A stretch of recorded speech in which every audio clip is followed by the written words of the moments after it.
If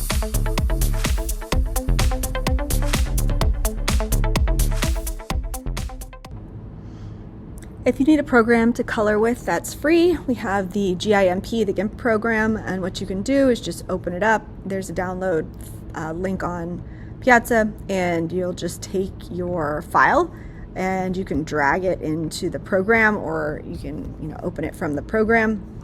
And essentially the things you're going to use are the paint bucket tool and then an airbrush tool. So you can, to find the airbrush, you can click on it and use the airbrush tool. I usually generally use the paint bucket except for the letters because it's easier with the airbrush tool. What you want to do is to set a color palette. So FG means foreground color fill. So when you're on the paint bucket, let's say if you click on the color, you might have these different options. So what I would do is just go to the palette option, and then you can choose the palette from here. I'm using the Visbone is fine. For the colors, you may want to look at the colors actually and pull the ones that you want on here. So let's say I wanted a red on here, I could choose that, and I could do a plus sign, and that's going to pull it into my palette. That way you can just choose them from here in the future. When you choose the color, you'll see the new one come up here, and so you'll just click OK, and that's going to be the new one. If you're on the background color, the BG, that's not what you want for coloring, so you're going to be on the foreground color. So essentially, let's see, this one's pink that I'm going to do. So let's say I wanted to do the petals pink. If you're having trouble with it jumping around, you may try view and turn off the snap to guides. Sometimes that helps. And you can always like reduce the menu sizes here and such as well. Essentially, let's say we're doing our petals pink. As long as there's not like a gap in the line, you should just be able to click on them and turn them pink. You don't have to be nuts about it.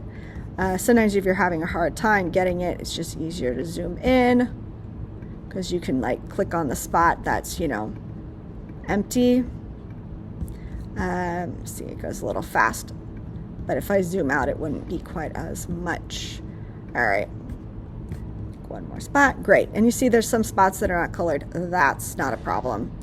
And then I'd find my spot here. So this is my petals.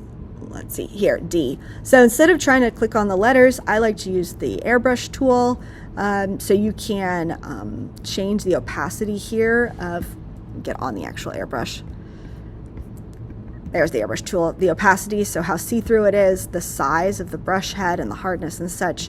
So I kind of just see that's gonna be way too big. So I wanna just get it in one thing. That looks pretty good. And then my opacity, I'll just check it out. So I still have my color, and there's your petal done. Now let's say my stamen are, let's say this orange.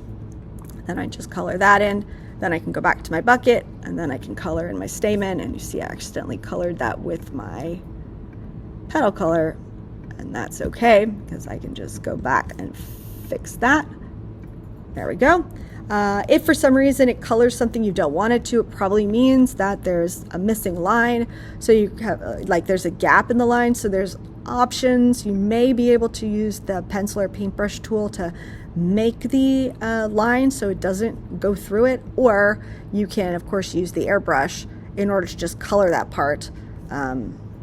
You can make it smaller and you can just color that part with the airbrush, and essentially you can just go through of course and do the color that you want, and then in the end you will just do a save and just know where it is on your computer, or save as if you'd like to, and then you can upload that to the ELN.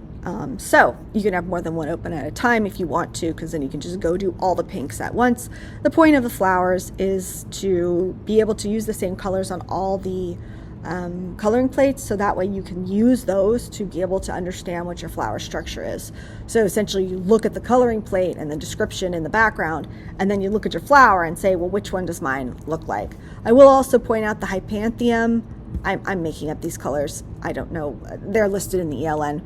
But the hypanthium is all of these together, so you can't really tell unless you're under a microscope the difference between these. So all three of these would be the same color as well as that. And then the different colors are up here with the stamen petals and sepals when they attach above that hypanthium. Anyway, so that's how you kind of use the GIMP program. Hopefully that is helpful.